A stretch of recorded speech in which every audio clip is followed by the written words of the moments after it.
Sahabat Siloam TV, senang sekali bisa bertemu kembali dengan saya Pendeta Aldo Wolman. Dan hari ini saya mau berbicara tentang masa depan. Masa depan itu memiliki jangka waktu. Artinya kita ada pada posisi hari ini, sedangkan masa depan itu masih jauh di depan sana atau masih jauh di depan kita.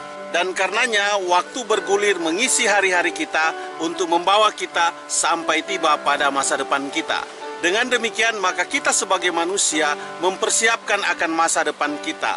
Karena kenapa? Agar supaya di masa depan kita bisa hidup dengan layak, dengan baik, dengan damai, dengan tenang, dengan bahagia, dengan penuh kesejahteraan. Itulah kenapa dari hari ini kita mempersiapkan masa depan kita yang nanti akan ada di depan itu. Yang saya mau katakan adalah bahwa keputusan kita hari ini akan mempengaruhi masa depan kita. Oleh sebab itu kita sebagai manusia memiliki setiap keputusan untuk kita ambil.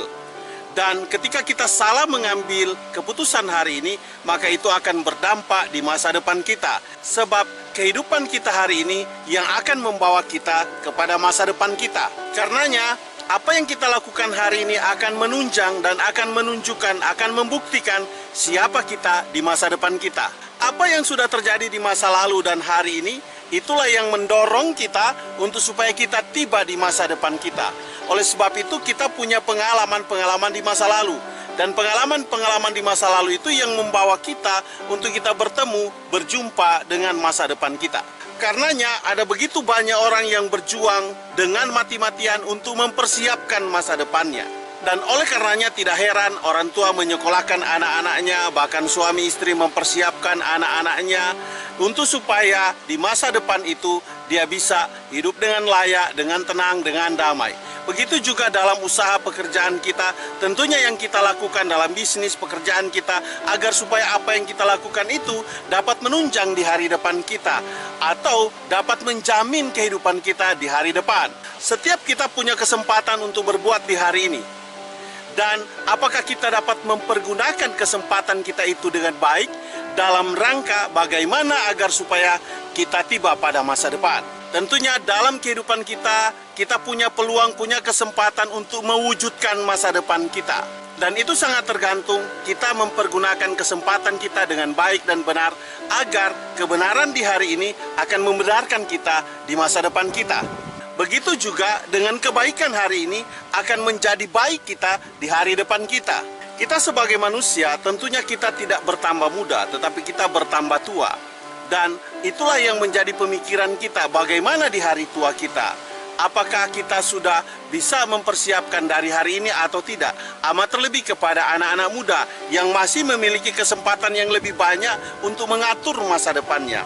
Ada berapa banyak anak-anak muda sekarang ini tidak terlalu peduli dengan masa depannya. Sehingga hari ini dia tidak hidup dengan benar. Dan tiba pada masa depannya, dia hanya menikmati hasil-hasil yang dia sudah lakukan hari ini. Dan harus diingat bahwa ketika umur kita bertambah, maka kesempatan-kesempatan kepada kita untuk mempersiapkan masa depan kita semakin berkurang. Ada berapa banyak orang hari ini tidak menikmati masa depannya karena akibat dari kehidupan di masa lalu, dia tidak mempergunakan kesempatannya dengan baik. Sebab perbuatan kita di masa lalu itu akan mempengaruhi kita di hari ini. Investasi yang terbesar dalam kehidupan kita bukan kepada uang, bukan kepada harta kita. Tetapi investasi yang terbesar dalam kehidupan kita adalah kesehatan kita. Oleh sebab itu, dalam mempersiapkan masa depan, maka sangat dibutuhkan kesehatan kita. Agar di hari tua kita tidak mengalami persoalan-persoalan.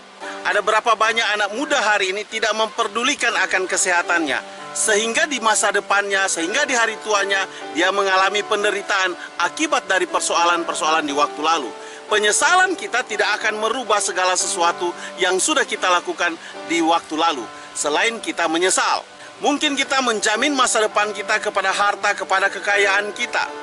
Tetapi apakah dengan demikian bahwa kekayaan harta kita bisa menjamin akan masa depan kita? Ada berapa banyak orang-orang yang kaya di waktu yang lalu, tetapi ketika pada hari ini kehidupannya menjadi melarat. Ada banyak ketakutan terjadi kepada anak-anak muda di mana mereka takut akan masa depannya. Dari hari ini mereka sudah berpikir bagaimana saya di masa depan saya, apakah yang saya harus lakukan, bagaimana yang saya harus buat. Dan bukan sedikit Ketakutan-ketakutan itu mempengaruhi setiap anak-anak muda dalam melakukan apa yang mereka patut lakukan dan perbuat. Saya mau katakan bahwa ketika kita mau berjalan ke masa depan, maka hilangkan semua ketakutan kita, karena ketakutan kita itu akan menghambat kita untuk kita tiba pada masa depan kita. Ada berapa banyak orang menggantungkan masa depannya kepada kekayaan, kepada hartanya. Saya mau katakan bahwa bumi ini kita hanya sementara saja. Tidak ada yang kekal di bumi ini. Yang kekal hanyalah perubahan itu sendiri. Dan kita tidak bisa menghalangi atau menentang akan perubahan dalam kehidupan kita. Kita yang muda akan menjadi tua. Dan oleh sebab itu adalah satu hal yang sudah ditakdirkan oleh Tuhan atas kehidupan kita. Berapa banyak orang hari-hari ini mengejar sesuatu yang hanya sementara, bersifat sementara. Kepada siapa dan kepada apa kita harus menggantungkan masa depan kita. Dan bagaimana Tuhan melihat akan masa depan kita. Bagaimana Tuhan memberikan akan masa depan kita. Oleh sebab itu dalam Yeremia 29 ayat 11 mengatakan sebagai berikut. Sebab aku mengetahui rancangan-rancangan apa yang ada pada aku mengenai kamu. Demikianlah firman Tuhan. Rancangan damai sejahtera dan bukan rancangan kecelakaan, untuk memberikan kepadamu hari depan yang penuh harapan. Yang memberikan masa depan kita adalah Tuhan kita. Oleh sebab itu maka kita harus berhubungan baik dengan Tuhan. Tuhan yang menjamin hari depan kita, dan Dia memberikan hari depan kita yang penuh harapan. Dan kita diberikan kesejahteraan untuk sampai kepada masa depan itu. Hanya dengan Tuhan, hanya di dalam Tuhan ada hari depan kita yang sudah dipersiapkannya. Dan Dia telah merancang kehidupan kita, mempersiapkan rancangan kehidupan kita. Dan kita patut menerima itu jika kita sesuai dengan apa yang diinginkan Tuhan atas kehidupan kita. Mari kita menjadi orang yang pantas untuk diberikan hari depan yang penuh harapan. Mari kita berharap kepada Tuhan untuk masa depan kita. Bagi anak-anak muda, saya mau katakan jangan ada rasa ketakutan di hatimu, sebab Tuhan sudah merancang engkau, memberikan engkau damai sejahtera, memberikan engkau masa depan, hari depan yang penuh harapan. Saya cukupkan video saya sampai di sini. Sampai kita bertemu pada video yang berikut. Tuhan memberkatimu. Saya bawa dalam nama Yesus. Haleluya. Amin.